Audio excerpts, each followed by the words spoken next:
Selamat pagi, selamat malam, selamat siang bagi pendengar saya. Terima kasih telah menyempatkan waktunya. Saya Muhammad Syafiq Abdurrahman, mahasiswa dari Pendidikan Sosiologi Universitas Negeri Jakarta. Hari ini saya akan menjelaskan tentang Sustainable Development Goals atau yang bisa disingkat dengan SDGs. Apa sih sebenarnya Sustainable Development Goals? Nah, Sustainable Development Goals atau SDGs merupakan suatu rencana aksi global yang disepakati oleh para pemimpin dunia, termasuk Indonesia, guna mengakhiri kemiskinan, mengurangi kesenjangan, dan melindungi lingkungan. SDGs ini terdiri dari 17 tujuan dan 169 target yang di masing-masingnya ada dalam 17 tujuan tersebut yang diharapkan dapat dicapai pada tahun 2030. Indonesia merupakan salah satu negara yang ikut serta dalam pembangunan SDGs ini. Ya, dan dari 17 tujuan itu, saya sebagai pendidik mengambil satu target satu tujuan yang berkenaan dengan pendidikan, yaitu memastikan pendidikan yang inklusif dan berkualitas setara, juga mendukung kesempatan belajar seumur hidup bagi semua. Apa sih maksudnya? Ya, dimana inklusif itu artinya termasuk atau bisa diakses oleh semua orang, yang berkualitas dan juga berkualitas setara, yang artinya tidak ada perbedaan baik dalam segi pembelajaran maupun fasilitas dalam pembelajaran tersebut. Nah, menilai dari keadaan sekarang, memang masih sangat sulit untuk mencapai tujuan tersebut, ya, dikarenakan masih banyaknya perbedaan penyampaian pendidikan, kualitas guru, kualitas murid, serta fasilitas yang ada di sekolah-sekolah. Bahkan sekolah yang dalam ibu kota pun aja masih ada perbedaan.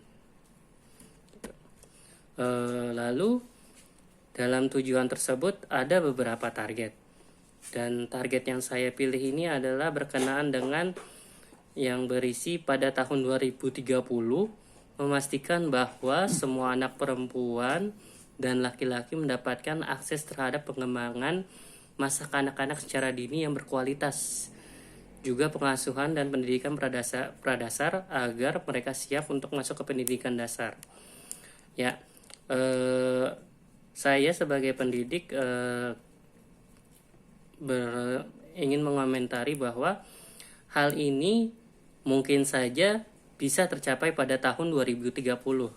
Menurut saya mengapa? Karena banyak kemajuan ya yang signifikan di tahun 2000 yang sampai sekarang tahun 2022 ini terhadap pendidikan prasekolah dasar ya, atau bisa dibilang PAUD, itu banyak sekali. Salah satunya adalah tentang mulai jelasnya payung hukum untuk peserta didik dan juga pendidikan PAUD ya. Ini dikomentari oleh Kementerian Pendidikan pada tahun 2019 1 April ya. Walaupun ini merupakan artikel lama, tapi ini adalah suatu artikel yang langsung ditulis oleh Kemendikbud.go.id-nya ya, bahwa mereka berpendapat pembangunan PAUD ini sudah sejajar selurus dengan Sustainable Development Goals ini yang digagas dari tahun 2015 dan menargetkan pada tahun 2030.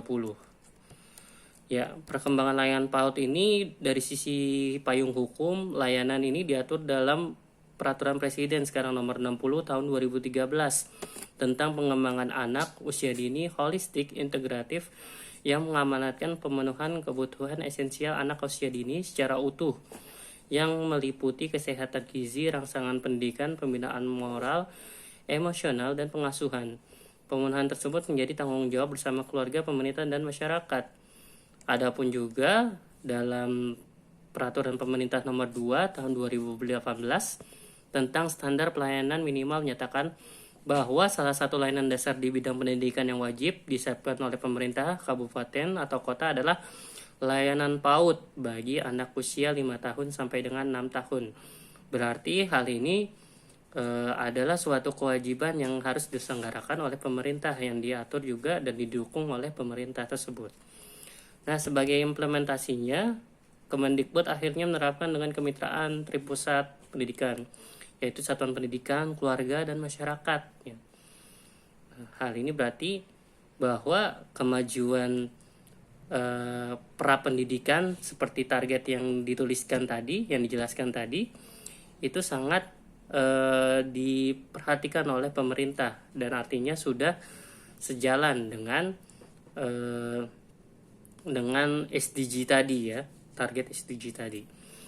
Sehingga menurut saya hal ini dapat tercapai nantinya di tahun 2030. Nah, masalahnya adalah dalam SDG ini ada kata memastikan bahwa semua anak perempuan dan laki-laki. Berarti itu merupakan seluruh Indonesia. Ya. Di sini saya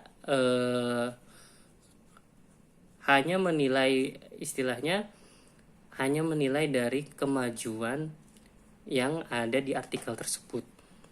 Menurut saya ini bisa terwujud, tetapi apakah bisa semuanya? Ya, menurut saya masih kurang informasi soal bagaimana pengaplikasiannya dalam lingkungan-lingkungan terkecil, karena dalam poin SDG ini agak memberatkan tentang kata semua gitu.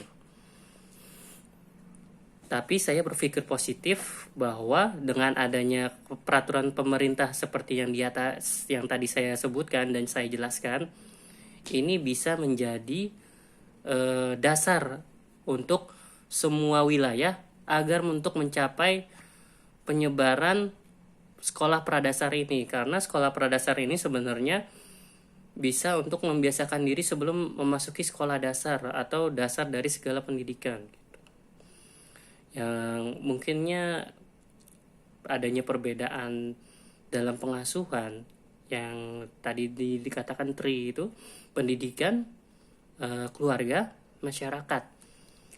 3 hal inilah yang harus diperhatikan dalam pendidikan anak ya, sedari kecil untuk menanamkan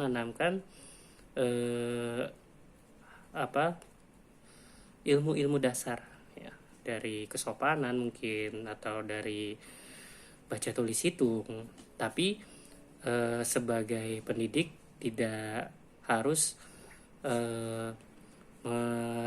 memaksakan baca tulis hitung pada sekolah pradasar, karena pada intinya adalah pradasar itu untuk memastikan mereka untuk bisa terbiasa dengan kehidupan sekolah nanti. Ya, mungkin itu saja dari saya. Kurang lebihnya bisa cek di halaman SDG-nya secara langsung. Bisa dilihat di situ pendidikan ada 7 target tujuan.